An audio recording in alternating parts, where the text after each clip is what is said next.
Hi, I'm Tracy Levesque, and you're listening to the WP Elevation Podcast. G'day, Troy Dean from WP Elevation, and welcome to episode number 56 of the WP Elevation Podcast. Our feature guest this week is Tracy Levesque from Yikes Inc, based out of Philadelphia. They are a WordPress and Cold Fusion shop. And Tracy has spoken at, or is about to speak at WordCamps San Francisco. In fact, by the time this goes to air, she will have spoken at WordCamps San Francisco. She also teaches at Girl Develop It. She is a big fan of networking. They run a sustainable business. She uses Trello a lot for project management. And in fact, she says that she's Trelloed her life.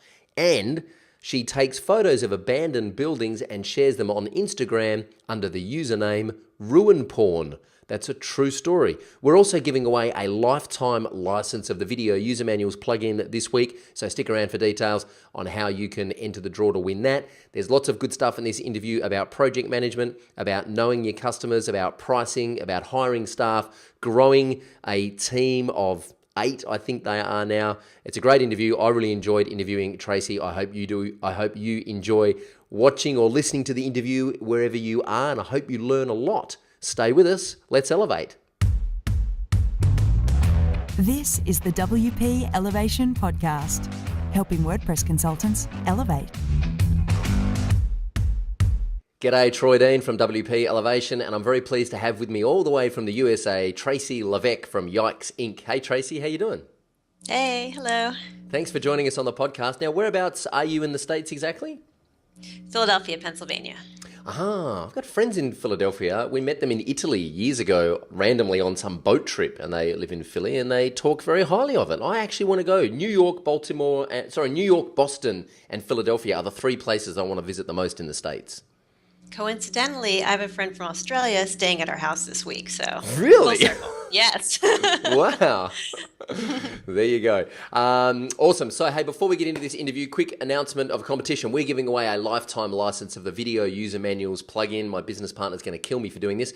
So stick around for details on how you can enter the draw a little bit later on. Of course, the Video User Manuals plugin now has embed codes, so you can embed the videos on your own membership pages for your own clients. And we also have Google Analytics videos presented by Justin Catroni of Google Analytics. So that's pretty cool. Stick around for details on how you can enter that competition a little bit later on. All right, before we start geeking off about all things WordPress, when you were a kid, what did you want to be when you grew up? When I was really little, I wanted to be a veterinarian, but that ended quickly. And then I wanted to be a cartoonist. And then later on, I wanted to own a restaurant or a business of some kind. And so I feel like the cartooning is like how I do front-end design, and, now I own a business. Right. So, yeah. And where did the business owner thing come from? Did your parents own businesses, or did you have other sort of role models in your life that owned businesses? Now that I think of it, I think my dad did own a business, but he didn't talk about it a lot. He was just an engineer, and he didn't talk about like entrepreneurship or business ownership. But I don't know. It's just something I always wanted to do. Was it the freedom? Like, did you want to be a boss, or did you just not want to have a boss?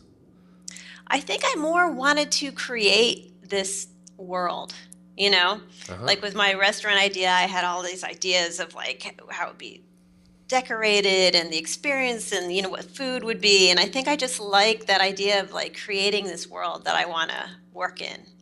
Rather than kind of working in a world that someone else has created, you want to have your hands on the levers, so to speak.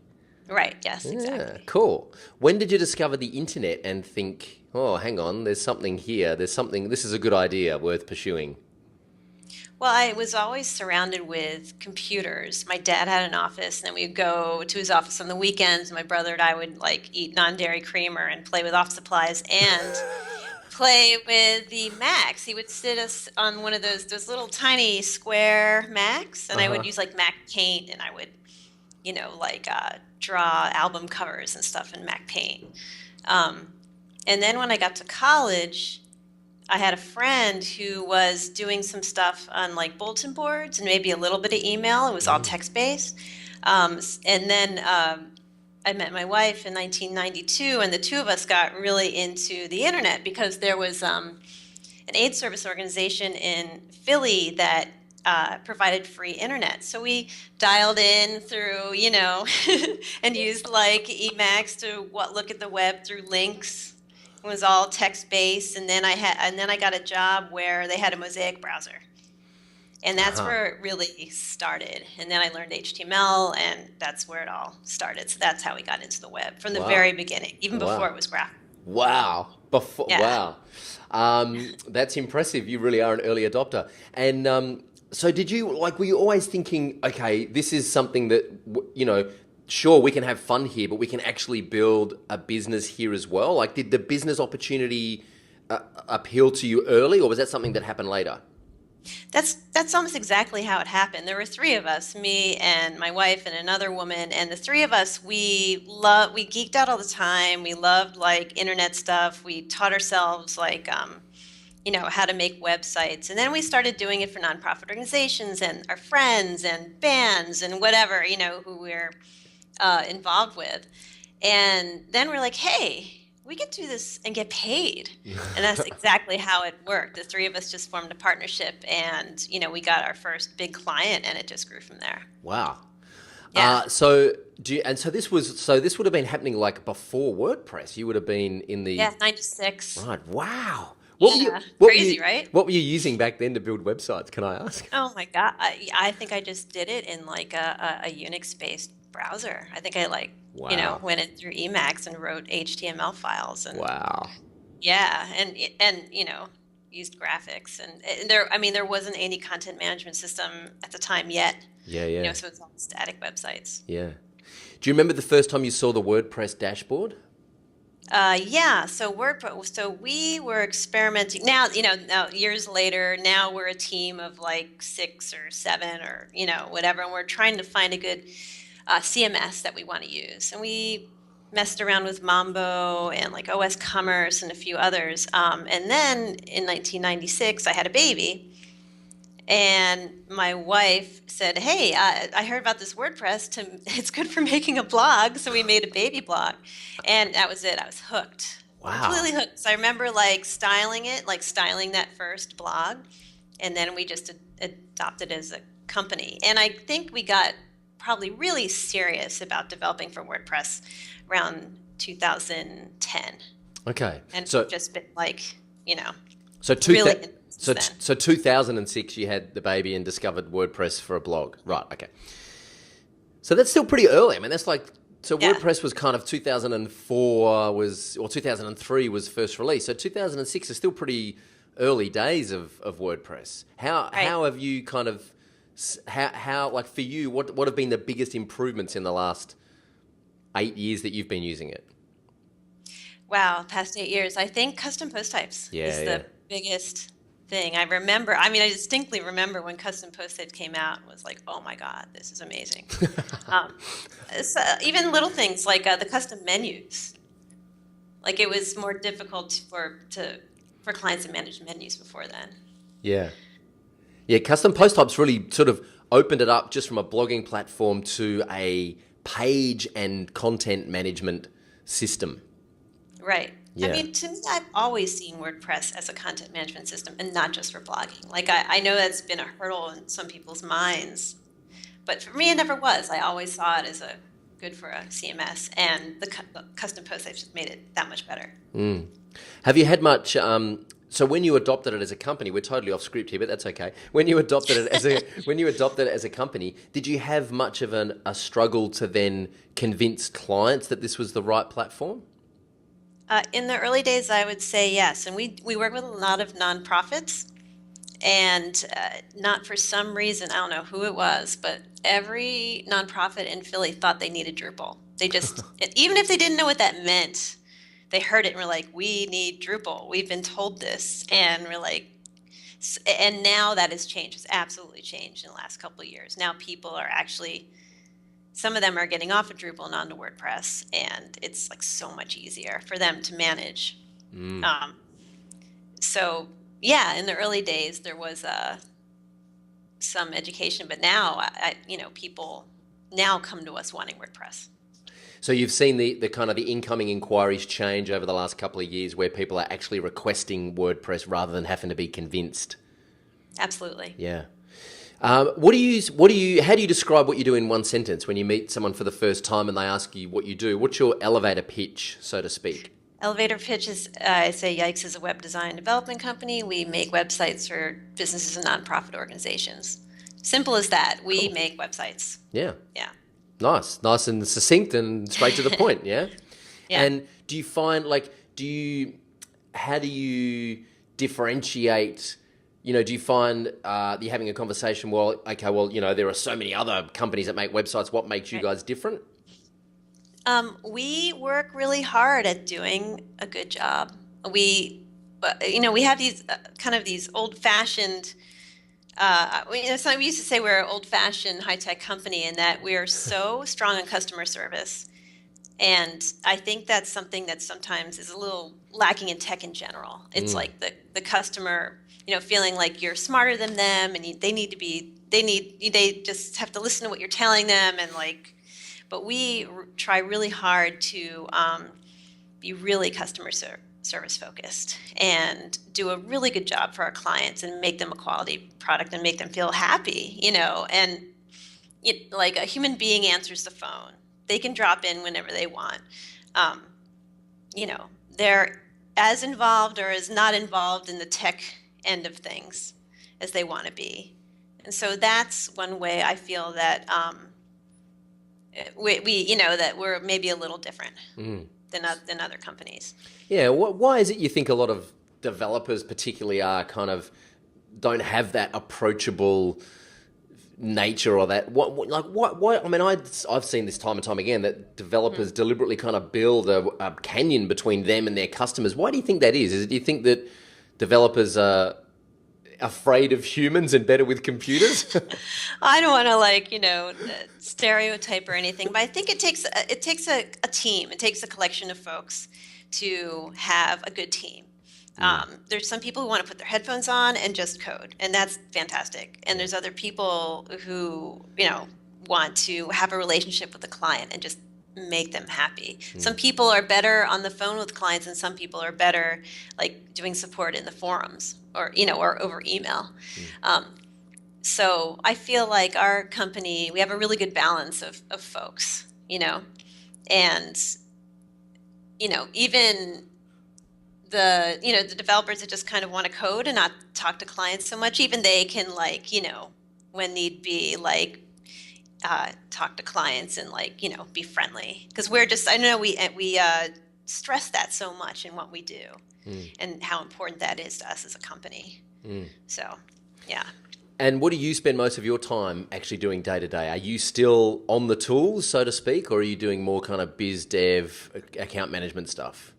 Honestly, I am happiest when I am building themes, creating Ah, custom themes. I really just love building themes for WordPress.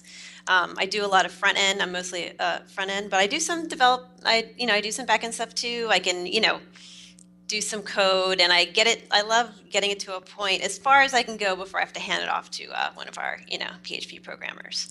But so that's what I love doing, number one. That makes me the happiest. Number two, I do a lot of project management. I am like the WordPress person. I speak a lot at WordCamps. I also teach for Girl Develop It here in Philly. It's a program that's actively trying to get more women involved in programming and tech. So I'm the WordPress track teacher for that. I do a lot of networking. I pay the bills. I ha- do that kind of stuff. I'm curious about the networking thing. I like the fact that you're speaking at WordCamps. That's in fact how I found you. I found you on the WordCamp San Francisco speakers list, and the Girl Develop It. Is that what it's called? Girl Develop It. Girl Develop It, yeah. It's an organization that's all over the United States, and I think in other countries as well. And then there are chapters all over. So I'm heavily involved in the Philadelphia chapter. Cool. And we have classes, all kinds of classes, from web concepts to basic HTML, CSS, and advanced, all the way to object-oriented JavaScript and really kind of Python, or really more advanced stuff. And it's all about narrowing the gender divide in tech, and it's working. We have probably I don't know, 10 to 20 women who did not have a career in tech before, and then took classes, and now they have a tech job. Awesome. Yeah, it's great. So I like the fact that you're teaching and that you're speaking, because I think it's really good positioning. It's kind of hard to argue on price with someone who is teaching a whole bunch of others in the industry how to do it. The networking thing, I've always found networking to be a bit awkward and a bit kind of, how do you approach a networking event without kind of coming across as desperate, or, because I've always kind of found networking events like speed dating, you know?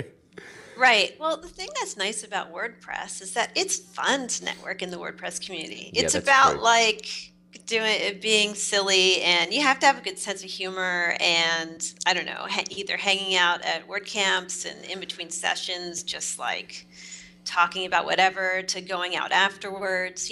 So I work well in that world.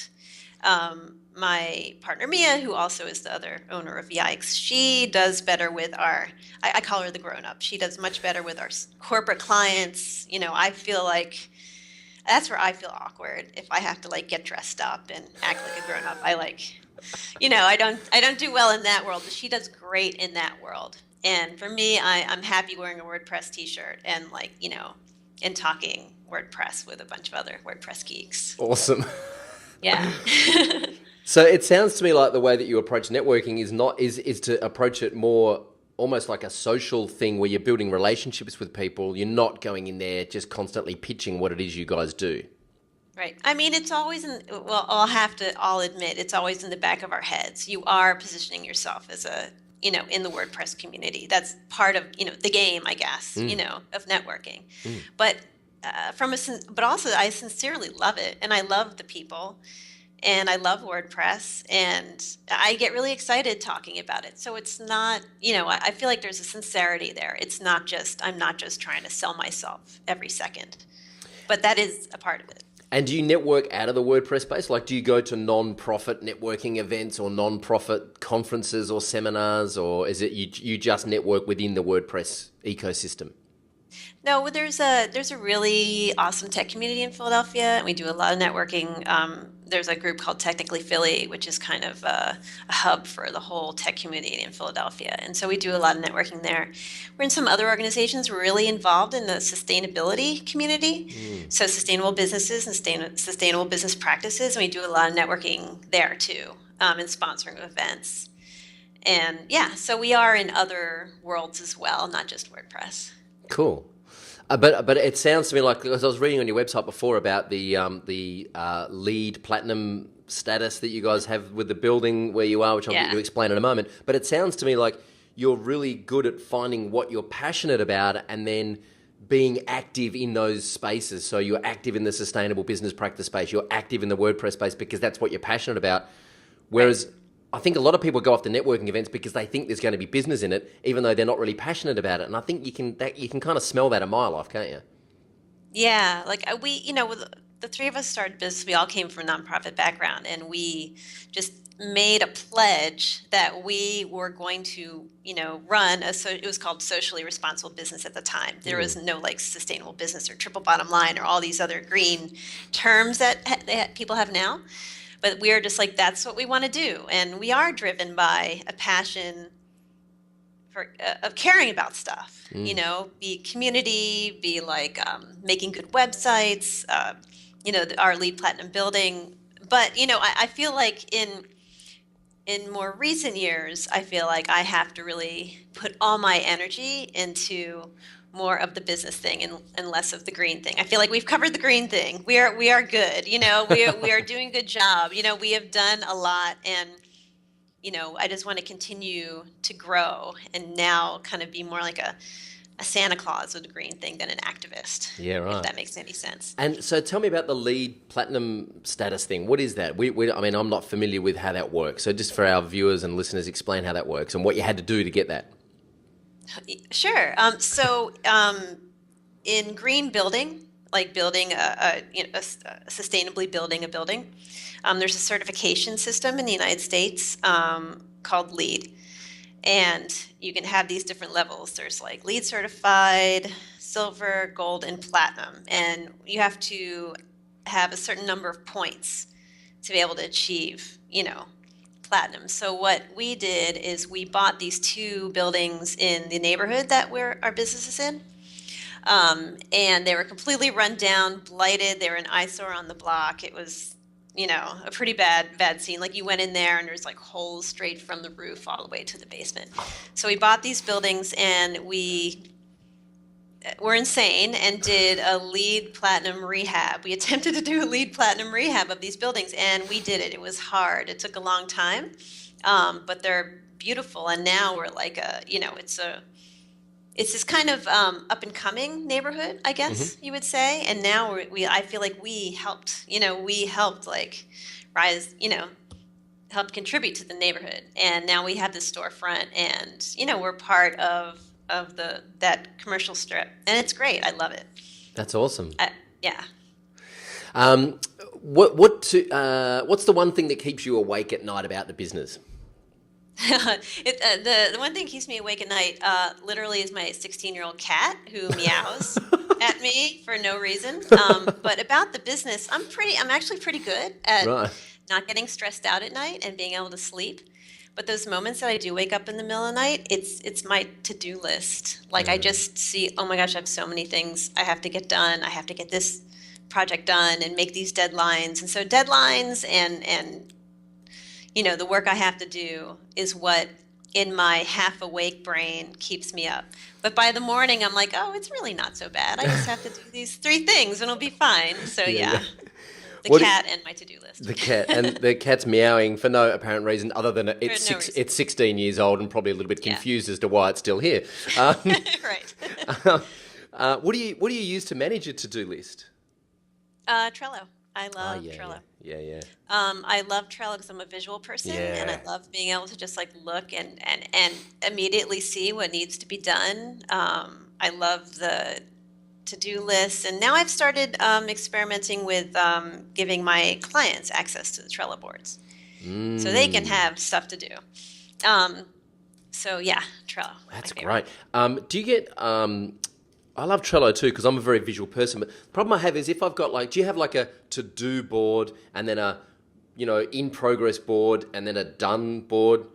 Because I started that way and I looked at my to-do board and I just got so overwhelmed by all the stuff on there. I just would close it and, go surf YouTube or something instead. I have 4.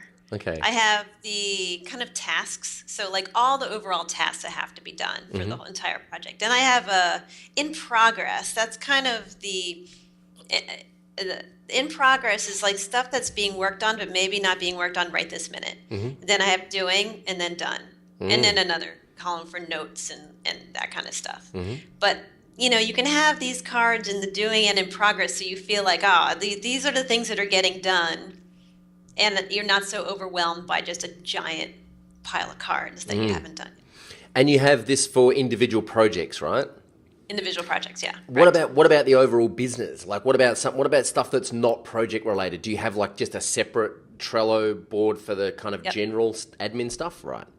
Absolutely. I even have one for WordPress. I even have one for my house.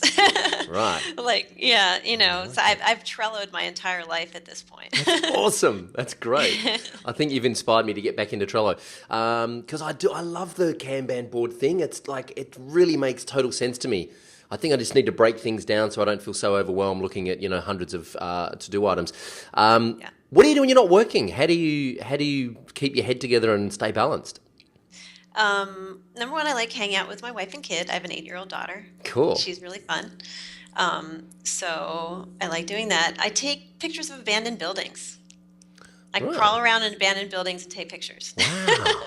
Wow. Yeah. So that's the one. That's probably my favorite hobby. And I also play the drums. Oh, really sweet. Yeah. Awesome. So I've been in bands of various kinds since high school, and cool. Now I probably play like maybe a show or 2 a year. Right. It's just enough, because like when I'm in a band, I'm like, this is fun. Then I'm like, oh, I gotta practice every week. Oh my god, I gotta haul my drums up the stairs. Now I gotta take them down the stairs at 2 in the morning when I want to be in bed. So it's at a perfect level of just playing a couple times a year. Yeah. I've been playing drums since I was about 6 years old, and I gave up. Oh, nice. I didn't quit, but I sort of moved to guitar and vocals when I was a teenager because I got sick of lugging my drums around. Oh, it sucks. It's the Yeah, worst. it is. And trying to pack all your drums until we had a Mini Cooper, and we had a perfect system for getting the drums in the Mini Cooper so you could have like two people in it at the same time.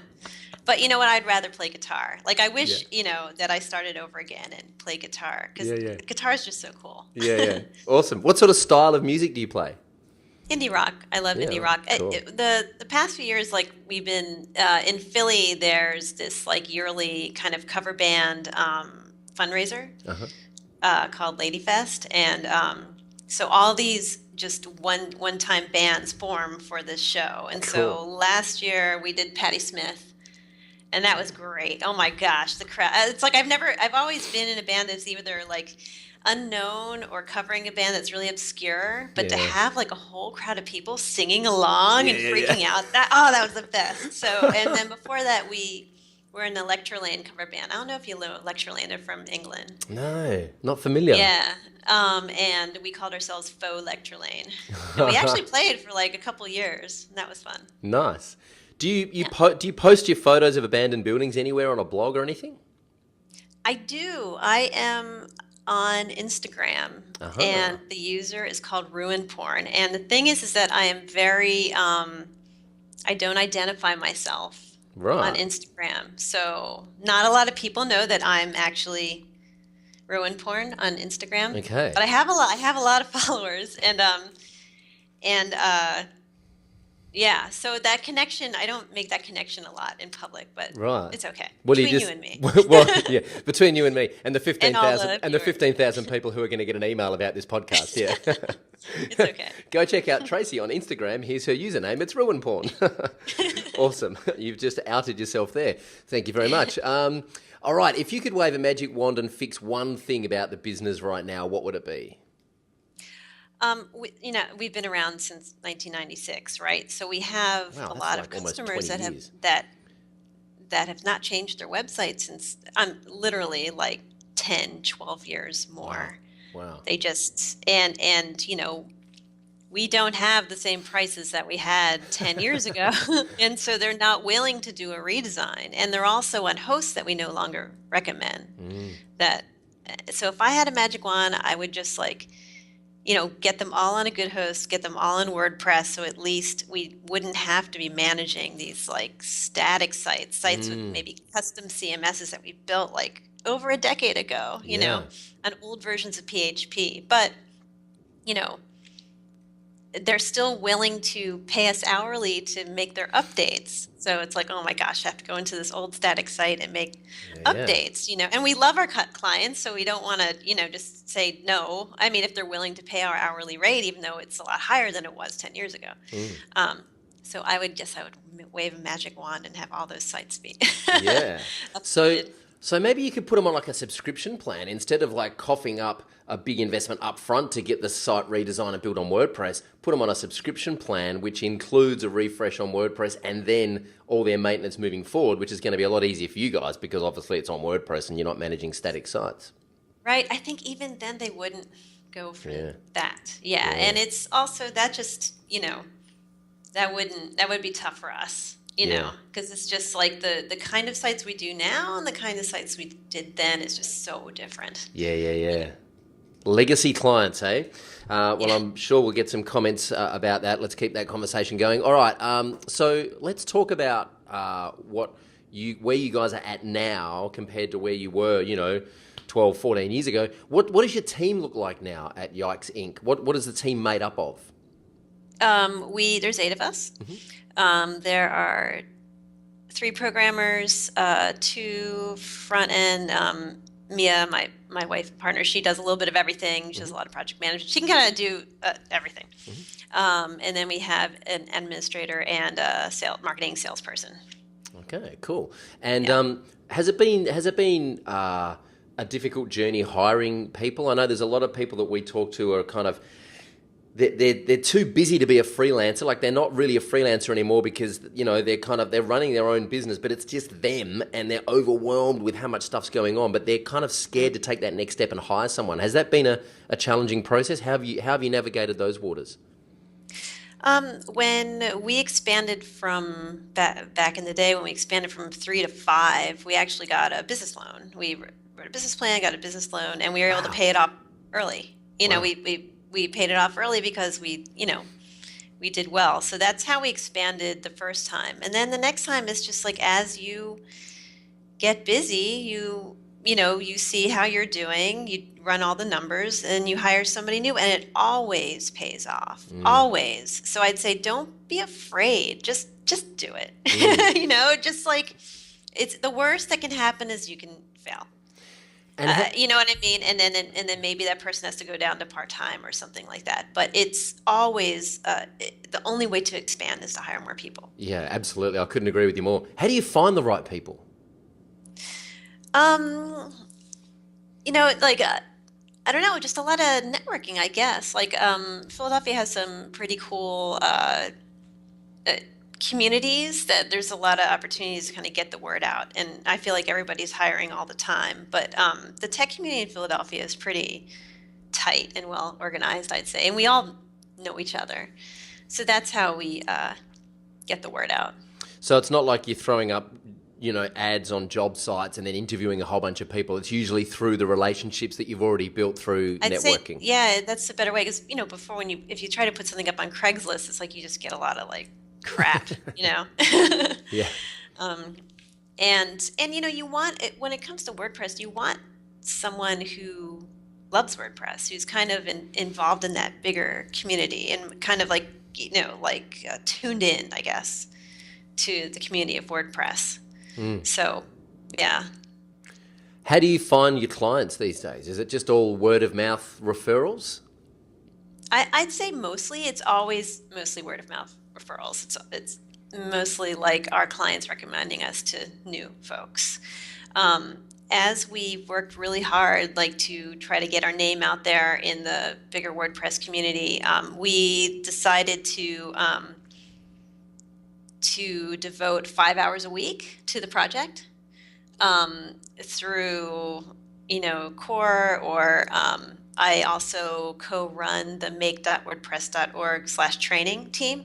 We make like curriculum for for like these curriculum modules that people can use in a live classroom situation at a meetup or a workshop. So, we've just kind of Helen did a keynote at WordCamp Philly, and she talked about how pretty much 10 up pays her to do WordPress full time, and I just found it so inspirational. And that day, I was just like, we're going to now devote some hours to WordPress because it does, come back to you.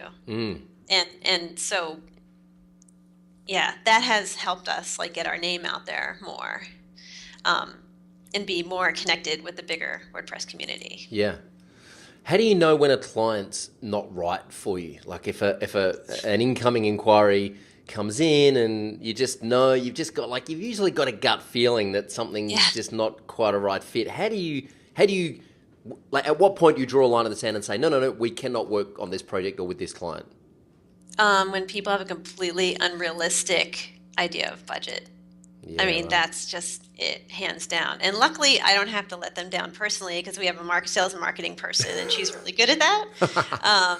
Some people, you get a call. It's like, oh, I want eBay. How much does it cost to make eBay? I want to do that. Then that's like not going to work out. But even people who do have a serious idea and they just have a completely unrealistic, they have no idea what it takes to make a website, and how much it costs to have a great website. I just saw Chris Lema. He did the keynote at WordCamp Baltimore, and he quoted somebody, I can't remember the name. It's like, if you think it's expensive to hire a professional, just see how expensive it is to hire an amateur. Yeah. And it's true, but people are used to the web being free or cheap, or they think it's like just a WordPress site. How, I can buy a theme for $100. Like, why would it cost? Why would it be expensive? And people just have no idea. So that's a bad client. So how do you position yourselves to kind of avoid having to have lots of those conversations with people who want eBay for $500? Well, I mean, I think our sales and marketing director, she's gotten really good at kind of like sniffing that out quickly.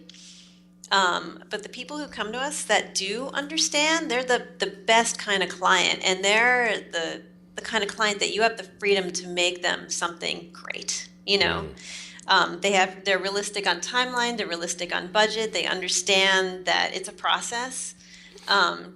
And there's a lot of discovery that goes into making a website and a lot of work. And that's when it's just like the best. And everyone's really happy with the end product. And that makes us feel great. Yeah. So it's finding those people. And I think that to find those people, you just have to stay firm on price. Like if, 10 years ago or whatever, like we were doing $500 websites or $1,000 websites and stuff, that doesn't do any good for anyone. It's like you're completely overworked.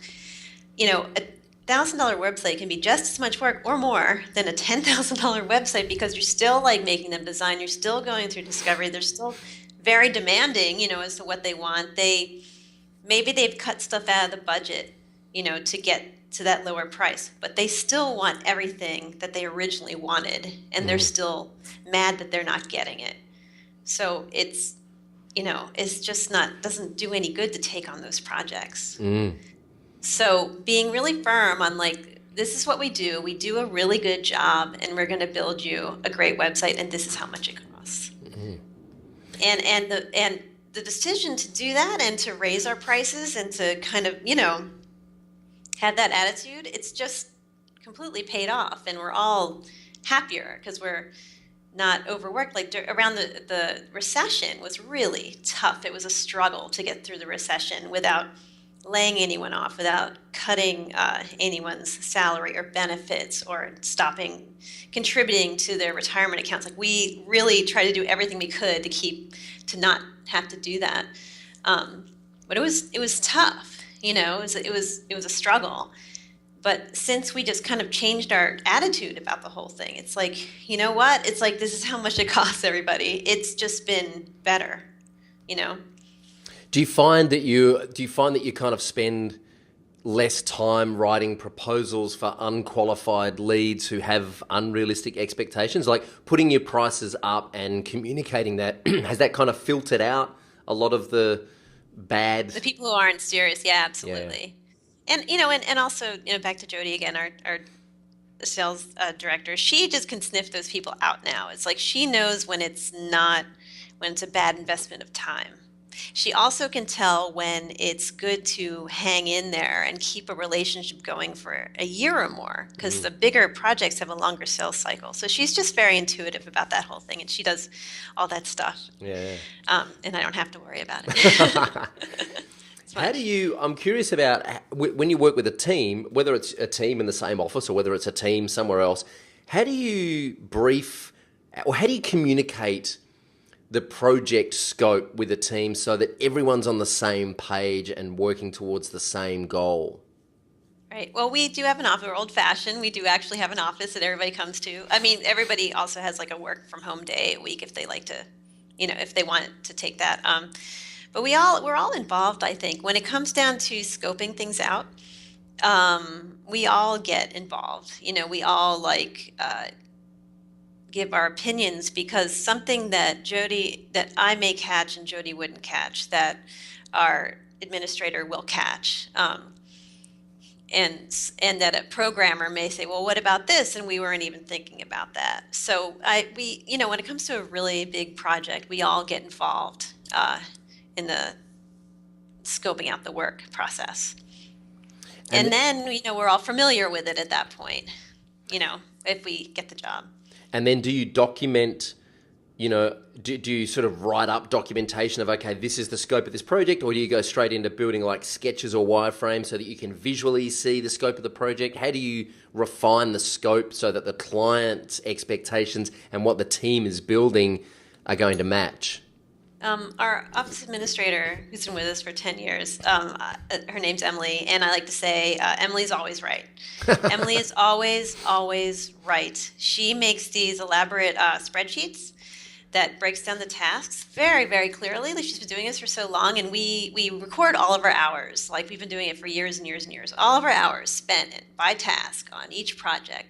What's gone over? What's gone under? Wow. And so she really has a handle on how long it takes us to do stuff. And she comes back with these spreadsheets, and maybe Jody look at it. We'll all get a little sticker shock, like, really? And I'm like, you know what, Jody, that Emily is always right. Just trust Emily; she's right, and she is always right. So we gotta listen. We always listen to her when it comes to the final number on the quote. Wow, cool. And how do you do like wireframes or prototypes, or you go straight into design? I like to do a discovery process where I meet with the client, and by the end we have a wireframe and a sitemap and a design discovery. Then I just go from there. Cool. Awesome. Yeah. I'm totally picking your brain here about the whole process that you guys follow, because I'm just curious, and I know a lot of our viewers are curious too, is like when it's not just you anymore, you have to start communicating, because when it's just you, it's all in your head and you can kind of keep it together. But when you start communicating to someone else, that's when you've got an extra link that can potentially break down. And the more people that are involved in a project, the more links there are, and potentially, there are more breakpoints in that project for things to go wrong. Well, I think also I'm lucky because I have a design mind. I like people and communicating with people, but I also totally understand.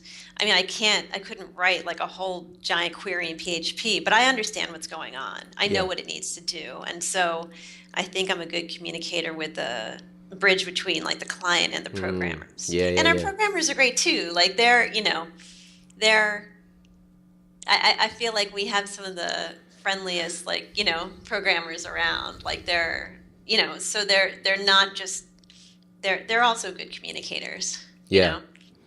I think it's an important role, the role that you play, which is sort of sitting between the dev team and the client, understanding what the client's trying to achieve from a business point of view and understanding what's possible, and then being able to having enough technical expertise that you can brief the dev team and say, well, this is what we're trying to do and here's why, because the client can't really understand technically what they need to say to the dev team, and the dev team might not really understand the intricacies of the business because they haven't been privy to those conversations. So I'm a big fan of the role that you're playing in between the client and the dev team. Cool. Okay, so we should do our lightning round, our elevation round, which is a series of quick questions. WP Elevation, as you know, is a business accelerator for WordPress consultants. So I'm going to ask Tracy a series of quick questions here about consulting and freelancing, and she's going to give us some quick, mind-blowing answers off the top of her head. Mind-blowing. No pressure. What's the number one thing any freelancer or consultant needs to know? So I teach a lot of WordPress classes, right? And and a lot of people that come through my classes, I have a theming class. They are either like one-person shop or they want to be a freelancer. I think the number one thing that people don't take seriously is hosting. Yeah, it's like the last thing everybody thinks about. It's like, well, okay, I'm going to make this website. I'm going to throw it on a shared host, or I'm going to something super cheap or whatever. And you wouldn't do that. You wouldn't do that with your store. It's like, I'm going to make this great store and I'm going to put it on a shack or something. Yeah. That's going to fall apart at any minute and then complain that everything's slow. So, you really have to think about hosting when you go into this business, not as an afterthought, but as a part of your budget. I love managed WordPress hosting. It could even be part of your business model, because you can have managed WordPress hosting with a lot of installs that you can set your clients up on. And then, it's actually cheaper for them, than if they were to get their own, but they have the benefit of having a bigger account. So it's an investment at first, because you're like, oh my gosh, I get $250 a month, to pay for managed hosting and pay for 20 installs. And that is a scary thought if you're just one person, but it's worth it, because you have to worry less about security, speed, caching, CDN, all those great things that you need to run for your site to be fast. I mean, it's much more of a headache if you're on some shared host and it's slowing down and clients unhappy, and then maybe that host isn't the best with security, and then the site gets hacked or something. It's like, oh, no. Good hosting. Get serious about hosting. Awesome. Out of curiosity, who do you use for your managed WordPress? WP Engine. Ah, yeah, cool. There you go. Big fan. We're big fans. What is the best thing you've ever done to find new customers? Get more involved in the WordPress community and give back to the community, give back to the project. Ah, nice. I haven't heard that one. That's good. It's good because a lot of people think that, get involved in the community. It's all very kind of tree hugging and hippie-esque, but it's true because the sheer number of people involved. I mean, just going to a WordCamp is amazing because there are like 200 or 300 people all talking the same language and having the same issues and the same challenges and all wanting to help each other out. So it's a very collaborative and not competitive community, I found. It is, very much so. Yeah. I've been to a whole bunch of business networking functions over the years, and they're all really competitive, and everyone's cards are really close to their chest, and WordPress is just not like that at all. How do you stop competing on price? Just, like I said before, just don't. Don't. It's just like what you do is valuable, and you charge what you need to charge to do it. Just don't try to have rock bottom prices because it doesn't helps no one. Awesome. Any tips? I like that too because you keep saying that it helps no one. It actually doesn't help anyone. You think it doesn't help the client. That's it doesn't right. help you. It doesn't help your employees. It's just a whole world of hurt when you try to have these rock bottom prices or compete on price. I had a conversation with someone recently who couldn't understand why it was important for your clients to run a profitable business. Because if you don't run a profitable business, you hit the wall, you go out of business, and then you can't support your clients. So you owe it to your clients to charge decent fees and run a profitable business. Any tips on writing better proposals? I've got nothing on that one because I don't do the proposal writing. Sweet. Excellent. Hire somebody who's really good at writing proposals. Right. Yes. So who writes your proposals? Jody, our sales and marketing director. Okay, so I'm just going to put here, find a Jody. Find a Jody. Yes, Jody's awesome. Hi, not Jody. Our Jody. We're keeping our Jody. No, not your Jody, another Jody. Do you have a favorite tool for CRM? Then that again, like she uses Salesforce, I know, for CRM. Right. Yeah. Wow. Okay, cool. What's the best way to keep a project and a client on track? I hate to repeat myself, but Trello and nagging emails, like Trello and in the card, like that, whatever card that the client's stuck on, I will send them a nag email probably once a week and then mark that I've done that in the Trello card so I can see what the progress is. Yeah. Nice. Any ideas for getting referrals from existing customers? Doing a really good job. Yes. I love it. Just treat your clients really well and do a good job for them and they will refer you. Yeah, it's not rocket science, is it? What's the number one thing you can do to differentiate yourself? I don't know. It goes back to customer service. Just have really, really great customer service. I feel like a lot of companies get really bogged down in process and tools and not in the doing, you know? I feel like there's always threads on Twitter, what's the best project management tool? What is the best, tool? And we get so focused on these tools that we lose sight of just doing a good job and doing it well. Yeah, really good advice. We all suffer shiny object syndrome, I'm sure. All right, that wraps up the elevation round. Thank you very much. Hey, what is the future for Yikes Inc? Where do you think the company will be, or where would you like it to be in 12 months' time? I'd like to hire a couple more people. I'd love to have another designer and another another person for Mia's team, because actually our company, we are half WordPress and half Cold Fusion. So, and our biggest clients are on Cold Fusion. So I would like somebody for Mia's team and somebody for my team in the next 12 months.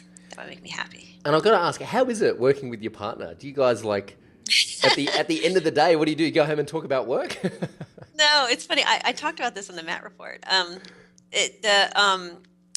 love, number one, I love it overall. We really like each other. And our desks are next to each other. I like spending a lot of time with her. It's great. And I don't know, it wouldn't work for everybody, absolutely, but it works for us, and that's cool. We have very complementary skills. The part that's hard is turning it off, you Yeah. know, Yeah. also because we have a daughter.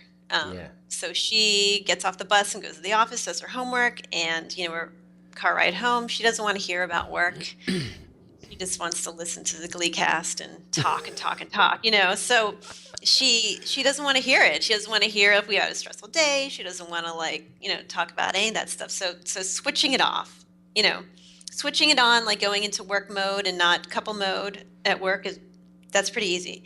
Turning it off on the car ride home is a little bit more difficult, but Yeah. yeah. But I Yeah. wouldn't Yeah. have it any other way. Awesome. Yeah. My wife has always said that she, because I quite often joke, I say, come, she's a psychologist, right? And so I quite often joke, say, chuck it in and come and work with me. And she's like, yeah. And like within a week, you would either fire me or we'd have to get divorced. She's like, you choose. We can be married or we can work together, but never the same. I'm like, okay, all right. Well, don't come work with me then, because I like being married more than I need her to work. Okay, so hey, just before we wrap up, what is the number one piece of advice you would give any entrepreneur trying to build their own business? My number one piece of advice would be to get up as close as you can to the thing that you're worst at and figure out how to be better at it. Oh, you said this off camera, and I'm going to announce the competition in a minute too, because I really like this. This is what I think most people don't do, and it's what Seth Godin talks a lot about, and I've actually learned a lot reading his blogs over the years, that when something gets too hard or something is a bit scary, people tend to shy away from it. And one of the things I've learned as an entrepreneur is that like successful entrepreneurs are the people who are prepared to get right up close to it and work it out. So what do you what do you think the mindset difference is between those people who are prepared to get right up close to it and make friends with it and figure it out, and those people who like, why is it so scary sometimes? Because nobody wants to admit that they're weak at something. And if it's something you're not good at, it's probably something you don't like doing, right? So, if you can get, be face to face with whatever it is, you can get better at it. It's like none of these things are rocket science. It's like I feel like where we get this maybe like discovery. Like I feel like some companies are all discovery and no getting stuff done, and which leaves you with unhappy clients. I feel like we are really get stuff done, do a good job, but discovery might have been a little weak. So I'm like, well, I'm going to read books on discovery. I'm going to, come up with something that's a nice hybrid, because I also don't want to, I feel like whatever our discovery is, it should also be a get stuff done kind of discovery, not a talk about our feelings for 10 hours, discovery, but like, something that at the end of discovery, here you have a wireframe, here you have a sitemap, here you have all our notes, and from there you have your homework and we have tasks to do. So I just try to figure out how to kind of like create our own discovery process that does that.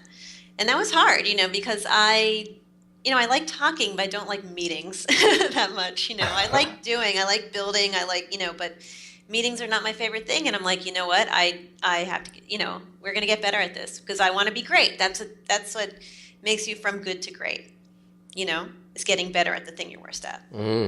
I like it a lot. It does take a shift in mindset.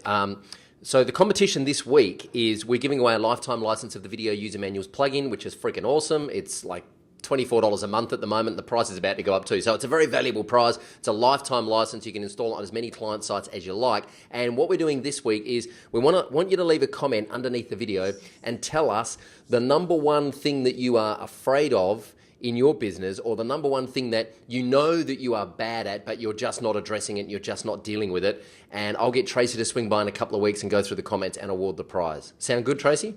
Yeah, awesome. Awesome. I'm looking forward to this conversation. Hey, where can people reach out and say thanks? Besides ruin porn at Instagram, of course. No, I've added myself. My Twitter handle is Lil Jimmy, LILJIMMI. You can always follow me there. Right. And then my company website is Yikes Inc, YIKESINC.com. And if you like teaching people how to use WordPress, come join the team training at make.wordpress.org/training. Cool. What's the little Jimmy reference? Oh, it was a nickname that my friend, who's like one of my really good friends, and she died like a while ago. Oh, Like I guess it's been like 12 years now or something. But yeah, so she gave me that nickname, and now I use it for everything to oh, to cool. remember her. Yeah, Nice. Sweet. I blogged about it on my blog, which is at thetracyl.com. If Tr- you want to find out about my nickname. the Tracy L. Hmm. Okay, TRAC. There's no E in Tracy. So No the E. tracyl.com. Hmm. Cool. I'm going to stick all that in the show notes underneath this video, which will be at wpelevation.com/Tracy Levesque. And Levesque is spelled Levesque. And Tracy does not have an E in it. So you can figure the rest out. Everything will be in the show notes at that link. Finally, by the way, thank you so much for spending some time with us on the podcast. I really appreciate it. This has been awesome, and I know that our viewers and our readers are going to get a lot from this, so I do appreciate your time. Finally, who would you like me to try and interview and why? Zoe Rooney. She is a Philly local. She owns a small, I think it's like her and maybe a few part-time people. But I am just so impressed by her work and her systems that she has in place. She runs a really tight ship. She gave this talk at WordCamp Philly all about like automating your WordPress development using tools like Grunt and Gulp and Yeoman and stuff like that. And she has a WordPress theme out on GitHub that that uses those tools, and I'm just really impressed by the work she does. So I think she would be a really good person to interview. Cool. Well, I'm checking out our website right now. Zoe Rooney, keep your eyes on your inbox because we're coming to get you courtesy of Tracy Levesque. Hey, Tracy, thank you so much for spending some time with us on the podcast. I wish you all the best for the future of Yikes Inc. And I'll be sure to keep an eye on you guys. And good luck at speaking at WordCamp San Francisco, which is like this weekend, Week. right? Yeah. Yeah. This weekend, yeah. Oh I my leave on God. Friday. That's Yes, awesome. thank you so much for having me. It was awesome. Awesome. Cheers. Take care.